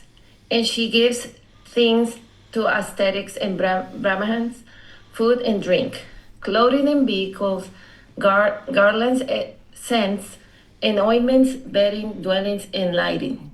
When she passes away from the state, if she comes back to this world, whenever she is reborn, she is beautiful, attractive, and graceful, possessing supreme beauty of complexion, rich with great wealth and property, and influential.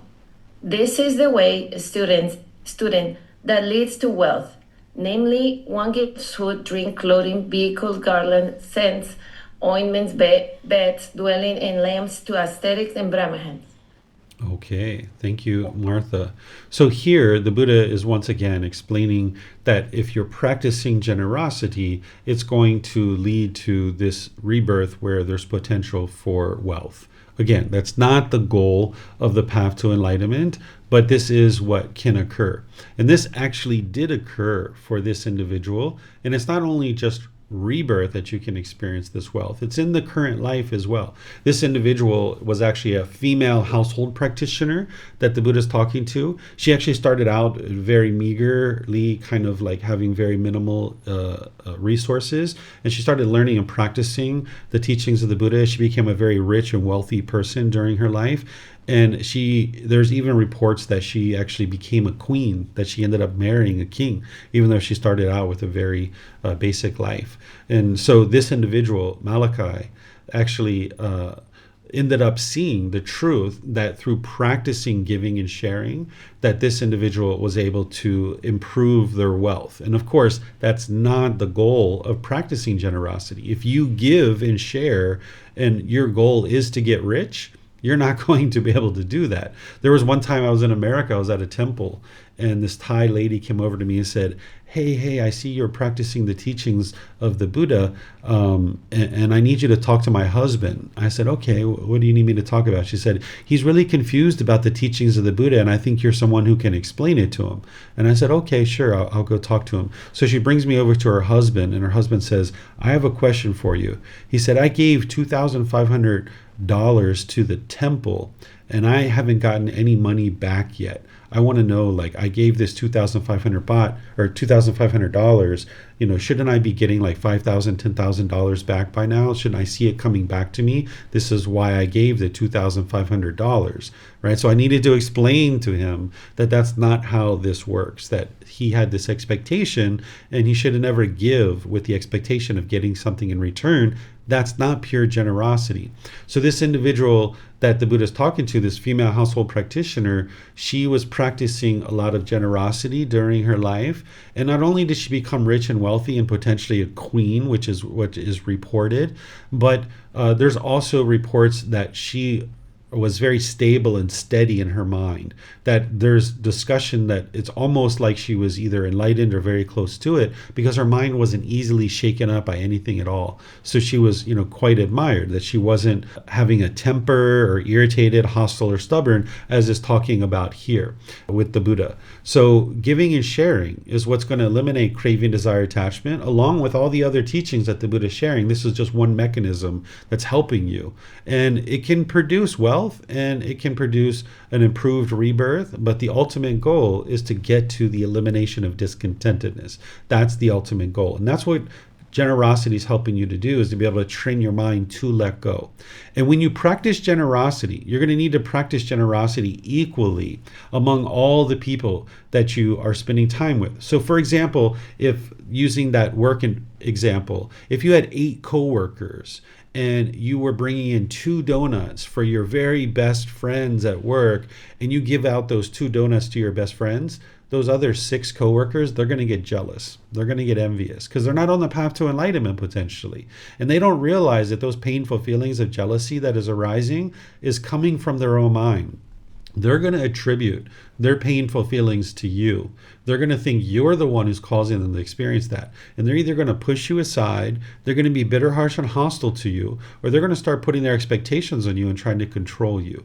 And one of the ways that you make sure that this doesn't occur, because it's nice to be around people who are friendly and polite and respectful and that aren't bitter and harsh and hostile, even though you know that they're causing their own discontentedness, you can practice in a way that this doesn't occur, where when you're practicing generosity, you bring in 8 donuts so that way everybody has an opportunity to get a donut, right? And now you're not in that situation where people are becoming jealous and envious. Even though their mind's causing it themselves, you would like to practice in a way that it doesn't allow this to occur. But let's just say you work in an office of like 300 people. You're probably not going to be able to afford to give away 300 donuts or 300 bagels or 300 bananas or something like that. So what you do is you practice generosity to the level that you can. And let's just say you can afford 20 donuts. And what you do is you put them in a office, like a conference room, and you send out an email to everybody, said, hey, I just got back from lunch, I brought back 20 donuts, they're in the conference room, anybody who would like to get one, you're more than welcome, first come, first serve, right? So now those first 20 people get a donut. But the 21st person, maybe I'm that 21st person who took my time, I was checking some emails, I was talking on the phone, I stopped by the bathroom, did a bunch of things, and then I came into the conference room and all the donuts are gone. Well, at least I can see that was my decisions that led to that. So now if I'm frustrated or agitated because the donuts aren't there, I understand that it's my decisions, that you were practicing generosity where you were giving and sharing with everybody equally. You made these 20 donuts available to everybody, and it was each individual person's choice of whether or not they got those donuts or not. And this is the way that you can practice generosity in a large work environment, and you don't have to run the risk of people getting jealous or envious that you didn't practice generosity with them, because you did. You practiced generosity with 300 people. They all had the opportunity to get a donut, but it was only the first 20 who were actually able to get one.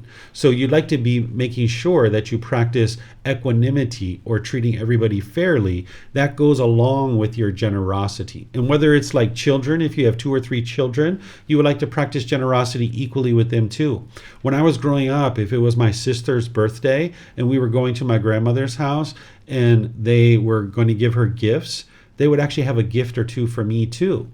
This was wonderful, right? That I grew up, that my sister's birthday, yeah, and she was getting all these gifts, but I got 1 or 2 or 3 gifts myself, even though it was her birthday. And then she would do the same thing for my sister as well, that if it was my birthday, my sister would get a few gifts. But then, of course, once we got about 12 or 13 years old, that kind of faded away. And if it was my birthday, then I got a gift. And if it was her birthday, she got a gift. But young, when you're early in life like this, you don't have a lot of wisdom. Like when we were 4 years old, 6 years old, 8 years old, we didn't have that wisdom. So if we were to allow our minds to stay wired with this jealousy that when sister's birthday, she gets all these gifts and I get nothing, then the mind stays wired that way to be jealous. But my grandmother wisely practiced in such a way that didn't allow our mind to get wired that way. But then ultimately, by the time we were 12, 13, or 14, when that went away, we were then old enough to be able to train our mind not to be jealous of the other person getting gifts. So these are the kinds of things that you can do where you treat all your children equally, but then you would also like to make space for your children to be able to learn that they're not going to always get a gift. Right? And this is helpful for everyone's mind. So here the Buddha is describing the practice of generosity and how it leads to this improved wealth. And this particular household practitioner was able to see that it led to wealth in their current life and even becoming influential, where this person is reported to have become a queen during their lifetime. So let me know what questions you guys have here. You can put that into Facebook, YouTube, or in Zoom. So it looks like Miriam has a question in Zoom. She says, back to giving, how about giving money to beggars waiting at red lights, holding signs, saying they're homeless and need food, but will probably buy drugs or alcohol? Are there, as there are many places where one can get free meal or a bag of groceries around town. I know I feel guilty and somewhat judgmental when I ignore them. Maybe they have a reason not to go to the shelters and food. So for me, when people are on the street, I do not give money. I will give food, clothing, things like this. I've even taken people into restaurants and sat down with them and bought them a meal and had a conversation with them, but I don't usually give them money for some of the reasons that you share, that there could be alcohol or drug addiction there. I don't know with 100% certainty. So the Buddha teaches you to, as you're practicing any of the teachings, they're all based on discernment. That's the foundation of everything the Buddha is teaching you, is wise decision making and discernment. And you would always like to make your decisions based in truth and things that you know to be true.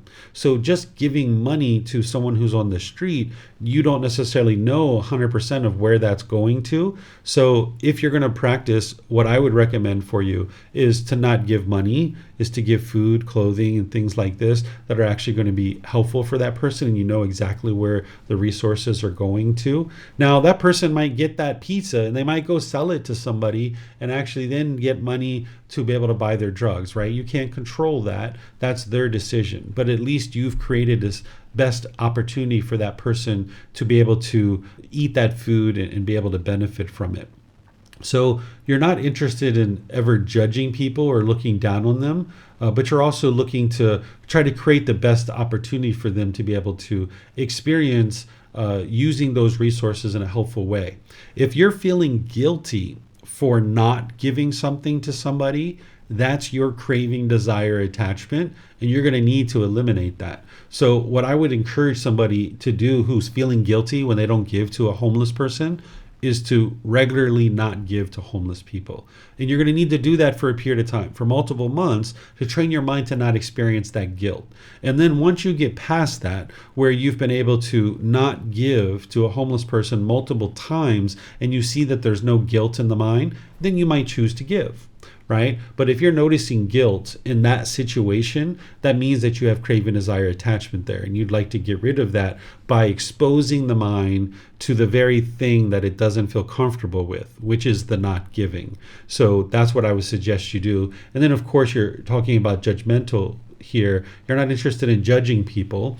And one of the ways that this can help you is that the Buddha teaches you that whenever you're experiencing or you're seeing somebody experience something that is unfortunate, or they're experiencing some misfortune, he reminds you that because you've had so many previous countless lives, that you too have experienced those same misfortunes, either in this life or some previous life. So just because you see someone who's homeless or having difficulties with drugs and alcohol, what the Buddha reminds you is that you've had those same exact challenges in the past as well, either in this life or some previous life. And that will help you to not be judgmental and looking down on people, because you might be at a different point in your life at this particular time in your life, but this person is in a different place, and that's just impermanence. And rather than looking down on that person or being judgmental, we can just understand that, hey, we were in that place too. And this is kind of, our opportunity to now potentially practice some generosity to help that person. But it's also important to keep in mind that you can't feed somebody out of hunger. It's not possible for you to feed somebody out of hunger. Because say, for example, I'm feeding this homeless person regularly, day by day by day by day by day, and now this person gets attached to me for food. I haven't actually helped them to solve their problem, because they still don't have the ability to acquire resources on their own. If they're attached to me for food, I am impermanent in their life, and now when I go away, they don't have the ability to get food. So the thing that's going to really truly help this person is wisdom. They need to have wisdom of being able to make wise decisions to be able to acquire the resources that they need in order to sustain their life. We can't feed people out of hunger. We can't feed people out of poverty, right? We can't do that, because those individuals are lacking resources based on decisions that they're making. They're going to need to be able to make improved decisions in order to be able to get the resources that they need. So at the same time that we might be practicing generosity to help this person get the resources that they need to sustain their life, it's also helpful to see if we can somehow integrate some ability for them to cultivate wisdom in the same situation, whether it's giving them a book or offering them the ability to cultivate some wisdom in some other way. Because of course, we're not interested in giving unsolicited guidance, but there's ways to kind of maybe potentially help this person to be able to make the choice to cultivate some wisdom, because you can't feed somebody out of hunger. You can't feed somebody out of poverty. It's just not possible. They need to make the choices themselves to be able to move beyond that. And of course, there's things like generational poverty and things like this that are very challenging to overcome. It can take many years to be able to overcome those kinds of things. But if the individual is just reliant on us or one individual for food and clothing and shelter and medical care, then they're not actually going to be able to move past that poverty that they're experiencing. So this can maybe help you to eliminate that guilt. It can help you to eliminate some of the judgment that might be in the mind and help you to move beyond that. Okay, let me see if we have any other questions anywhere. Maybe Leo has a question. Go ahead, sir. Yeah, actually, about the thing with the homeless person, I thought about what is the best way to say no, without saying no, maybe. Because I had it actually here in Thailand, which is rare that people are homeless here, but there was this person coming to me and I didn't want to give him money, so I bought him some food. And after that, he didn't speak really well English, but he somehow made clear, or he somehow asked if I have something more for him, money or something. And also, I think 2 or 3 days later, I met him again, and he asked again for something. And in both situations, I said, like, I shake my head and was like, no, with the hands, like. But I didn't really know if this is a good response, or is it maybe, is this shaking the head somehow like a no? So I wasn't really sure what is the best way here. Is it good just to ignore him? Because I don't want to give him all the time food, because then maybe he gets attached to that and he comes again and again. And so it was one time I did it, but I didn't intend to do it again. Yeah, how would you respond to the person? Is there just one best way to do these kinds of things? What ways you wouldn't do? like saying no, I think this would be unwise because people don't like this no, right? Shaking their head and doing this, would you say this is also unwise? Because people get angry? Is there just one best way to do these kinds of things? No. Okay, so there's not just one best way to do these kinds of things. Each situation is going to be different, and you're going to need to make a decision in the present moment of what you think is wise. For me, in most situations, if someone is coming to me and asking me for something like that, I don't typically respond to that. I usually just keep walking. But there's some situations where I can see somebody's really in dire straits and they really need help, and they might even be coming to me and asking for help. And then I will let them know, because I speak Thai, I will let them know if they wait right there, I will go get them some food and come back. Or I will let them know that if they would like to come to a restaurant, I can get them some food. And sometimes they're like, no, I don't want food. I want money. Do you have money? And I'll say, unfortunately, I can't give you money, but I can help you with food if that's what you'd like. And sometimes they're like, okay, I'll go get food. And then they'll come with me sometimes, and even I'll get the food. And then after I give them food, they still say, money, I want money. And then I just say, I'm sorry, I'm unable to do that. And then I will walk away. And just let them be there. And they'll sometimes be really begging, and you can see they're craving. And sometimes you need to just walk away politely and smile why to them, and then just walk away. All right. Good. All right. You're welcome, Miriam. Pleased to help you. All right. Don't see any other questions anywhere, so we're going to move to chapter 9. Is there someone who would like to read this one? Okay, go ahead, Leo. The generous one would surpass the other. Here, Venerable Sir, there might be two disciples of the perfectly enlightened one, equal in confidence, virtuous behavior, and wisdom. But one is generous while the other is not.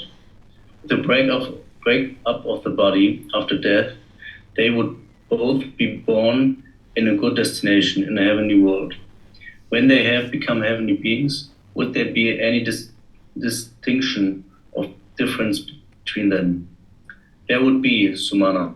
The perfectly enlightened one said, the generous one, having become a heavenly being, would surpass the other in 5 ways. In heavenly lifespan, heavenly beauty, heavenly happiness, heavenly glory, and heavenly authority. The generous one, having become a heavenly being, would surpass the other in these 5 ways.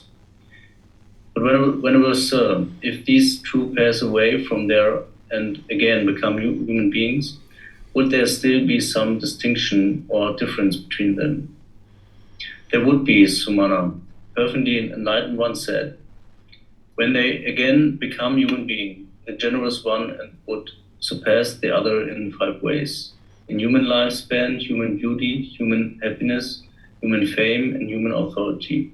When they again become human beings, the generous one would surpass the other in these 5 ways. But Venerable Sir, if these two should go forth from the household life into homelessness, would there still be some distinction or difference between them? There would be, Sumana. Perfectly enlightened one said, the generous one, having gone forth, would surpass the other in 5 ways. First, he would usually use a robe that has been specifically offered to him. Seldom one that had not been specifically offered to him.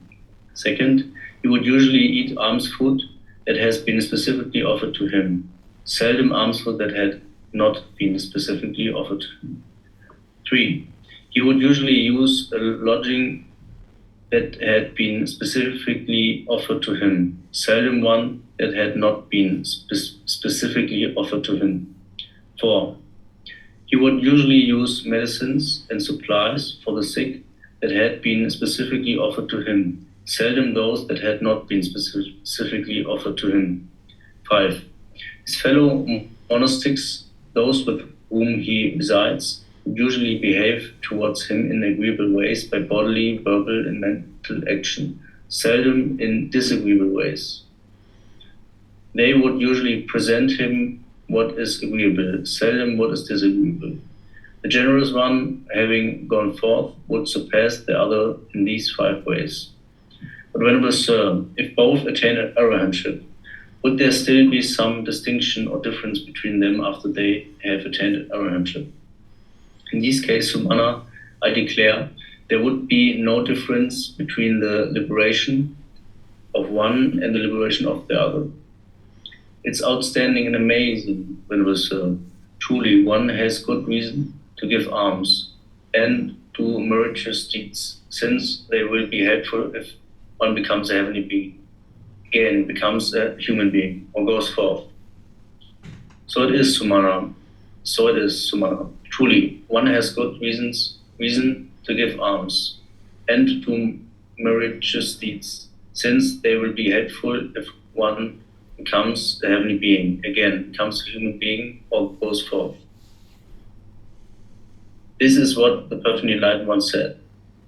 Having said this, the fortunate one, the teacher, further said this: as the standless moon, moving through the sphere of space, outshines with its radiance all the stars in the world, so one accomplished in virtuous behavior, a person endowed with confidence, outshines by generosity all the selfish people in the world.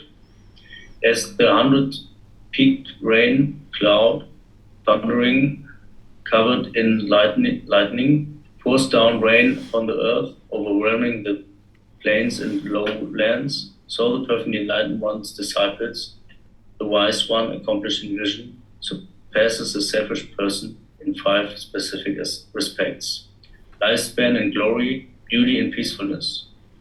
Possessed of wealth after death, he rejoices in heaven. Okay, thank you, Leo. So here you can see the Buddha describing how generosity and the benefits of generosity actually continue as you go forward into future rebirths. And the reason why is because the craving has been reduced, right? If you're reducing craving in one life, now when you're in the next life, there's less craving, right? And if you're reducing craving in that life through practicing generosity, then there's less craving in the next life, right? So the Buddha is showing you how this generosity is improving what you experience, not only in this life, but in future lives as well. But ultimately, the question gets to, if these two people become arahantship, or they're arahants or enlightened, is there any difference? And the answer is, of course, no, because they're both liberated. Their minds both have completely been purified. They're both generous by this point. By the time they get to enlightenment, they're both generous. So what they've done in the past and what's leading to their enlightenment is they're both going to need to practice generosity in order to get to enlightened mental state. But once they're enlightened, they're both already practicing generosity by that point. That's why there's no difference between them. Their liberation is the same. They're both experiencing complete peace and complete joy.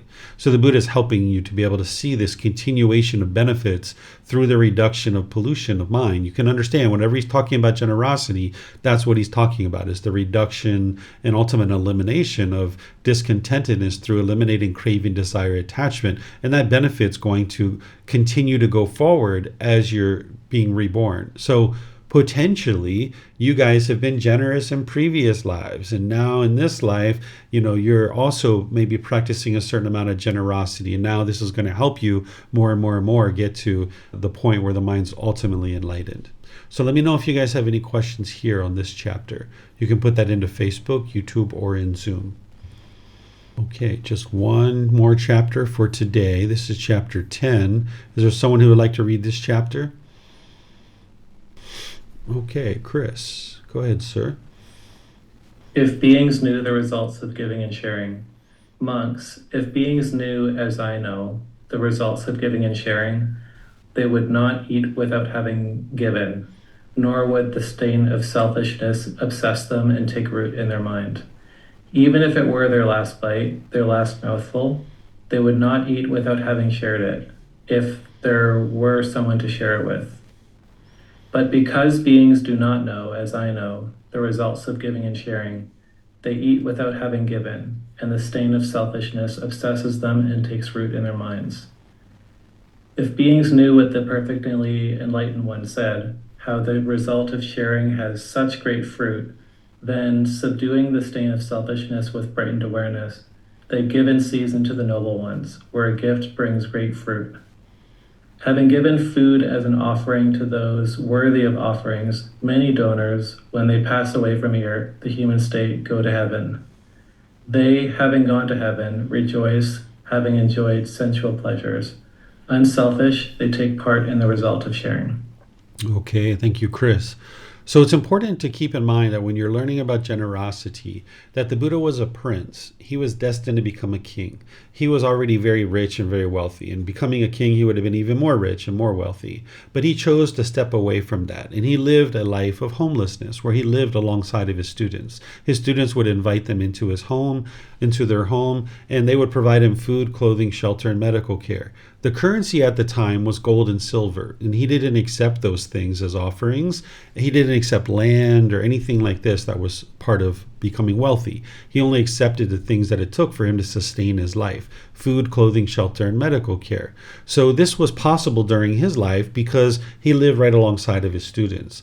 But nowadays, that's not the case. Teachers don't live alongside of their students, so we actually need to accept a certain amount of financial support because we need to pay the water company, we need to pay the electric company, we need to do these kinds of things, we need to purchase computers and microphones and lights and things like this. So we do accept financial support, but the mind can be trained to not be attached to that.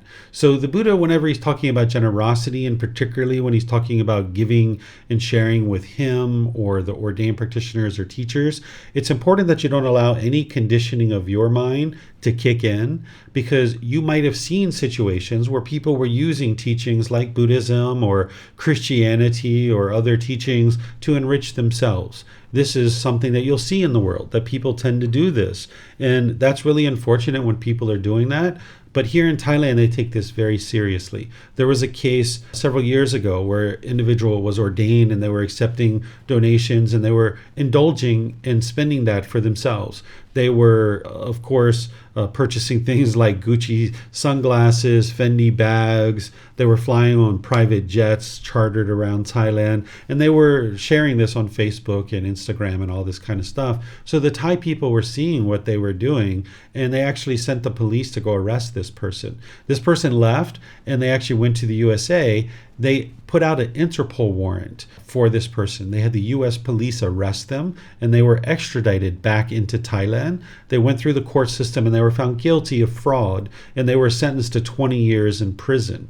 Right? So this is how serious the Thai people take these kinds of things, that they understand that if somebody is giving and sharing with the temple or ordained practitioners, teachers, that person is going to use a certain portion of that for themselves, but then they're going to also help the community as well. So don't allow any conditioning of your mind that you've seen these kinds of events that occur to think that that's why the Buddha is teaching you to practice generosity, because this discourse right here is ultimately getting to the heart of why he's teaching you to practice generosity.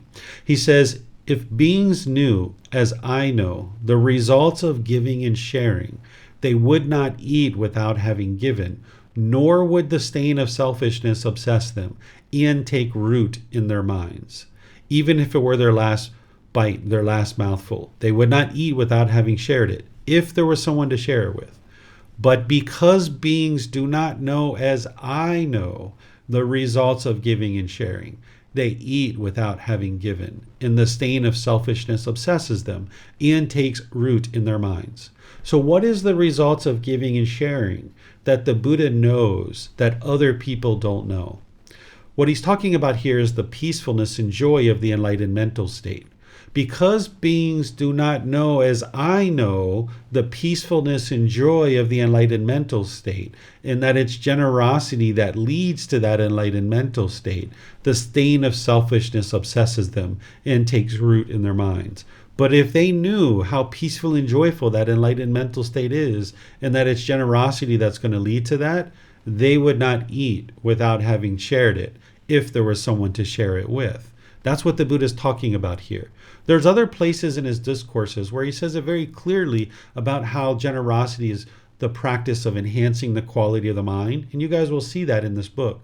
But this particular discourse is also getting at the heart of this as well, of what is the real purpose of generosity. It's to get to this enlightened mental state where the mind's completely peaceful and joyful. But because people don't know that enlightened mental state, and they don't know generosity leads to it, they tend to not practice generosity.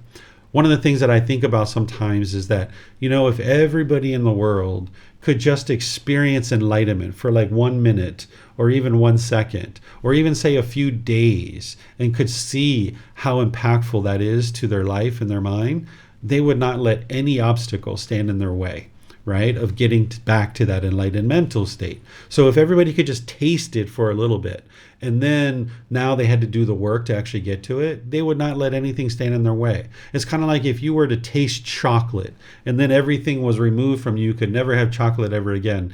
It's kind of like, where's chocolate? How can I find this chocolate? I'd like to be able to figure out how to get back to this chocolate, right? It's the same kind of thing with enlightenment. So that's what the Buddha is helping you to be able to see here, is that it's generosity that leads to this peaceful and joyful mental state. And it's unfortunate that people don't know how peaceful that is and that it's generosity that leads to it, because this stain of selfishness obsesses one's mind. And this is a great way to explain it, is this stain of selfishness, because it is a pollution of mind. That's the craving, desire, attachment, that it doesn't allow the mind to have this brightened awareness. That's what the enlightened mental state is, that when you eliminate the pollutions of mind, there's this radiance, this brightness, this joy, this gladness, this cheerfulness in the mind. But as long as the mind's burdened with the stain of selfishness or any other stains of pollutions of mind, the mind can't experience that brightened awareness. So part of what you're doing, and you'd like to integrate into your life very easily in the way that I've shared with you, where you're frequently practicing generosity and doing that with, just integrating it into your life and making it so easy without any expectation of anything in return. Those are the kinds of things you'd like to do. Sure, occasionally you might come out of your house and you see that your neighbor's trash is blown all over their yard. And maybe they're in another country. Maybe they're vacationing. So maybe you take 5 or 10 minutes to clean up their trash, bag it up and put it away. And maybe because you're practicing to not have any expectation of anything in return, maybe you don't even share with them that that's what you did. You just did it because you know it's a wise thing to do and to enhance the quality of your mind, that you don't even tell them about it, so that they don't even have the opportunity to say thank you. That way you know you're practicing pure generosity. Sometimes you're going to need to do those kinds of things, where maybe you go visit an orphanage for 3, 4, 5, 6 hours, or you help out at a homeless shelter. Maybe you do those kinds of things sometimes, and that's a way to really practice a large amount of generosity. But also, you can integrate generosity into your day-to-day life, where you can be frequently giving and sharing, more than is strictly required in any given situation, without any expectation of anything in return, such as your time, effort, energy, and resources. And this is what's going to help eliminate that stain of selfishness. You're going to need to train your mind regularly to let go, let go, let go, let go, let go. That's what the meditation's doing. That's what all the other factors on the Eightfold Path is doing. But that's also what the generosity is doing as well. So let me know if you guys have a question here on this particular discourse. Remember, you can put that into Facebook, YouTube, or Zoom, or you can raise your hand in Zoom and ask any questions that you like. Okay, I don't see any questions anywhere. So what I'm going to do then is end class just by thanking all of you guys for joining. Thank you for your interest to grow and learn and develop on the path. Thank you for those of you guys that read. Thank you for your questions. Thank you for just participating and being interested to learn and practice the teachings. Next week, we're going to be in our next 10 chapters, which is chapter 11 through 20. You can read those ahead of time, because you guys know you have the words of the Buddha, you have words from me, you have the references. You can study these and more deeply bring them into your mind, because I don't have the ability to teach in class everything that I put into the books. So if you're reading the books and attending the classes, this is what's going to be most helpful for you, because you can glean the full understanding of what it is that I'm sharing in the books. If you can only come to class, great, then you come to class. But if you can also read the books too, this is going to be most helpful for you. So next week, we're going to be doing the next 10 chapters. Tomorrow in the group learning program, we're going to be in chapter 19 of this first book, Developing a Life Practice, The Path That Leads to Enlightenment. Chapter 19 is titled The Difficult Human Existence, Sickness, Aging, and Death. This is where we're going to learn about the life story of the Buddha in these 3 periods of time that tend to be very difficult for you. And when you see people that are close to you experiencing sickness, aging, and death, this can be a really challenging time for you. So we're going to talk about the life story of the Buddha in these 3 situations to be able to help you to not experience discontentedness when you're experiencing sickness, aging, and death, or the people around you are. And then on Wednesday, of course, I do meditation with students and then open up to whatever questions you guys have. So have a very wonderful and lovely rest of your day. Perhaps we'll see you guys in a future class. Be well and take care. Sawadee-ka. Thank you for listening to this podcast. To provide support for this podcast, visit patreon.com/support Buddha. To access more teachings, visit buddhadailywisdom.com. There, you will discover a full range of courses, retreats, and online resources to assist you on the path to enlightenment. Remember to establish a daily, consistent meditation practice, along with learning and practicing these teachings. A well-developed meditation practice is the foundation in which to train the mind to attain enlightenment.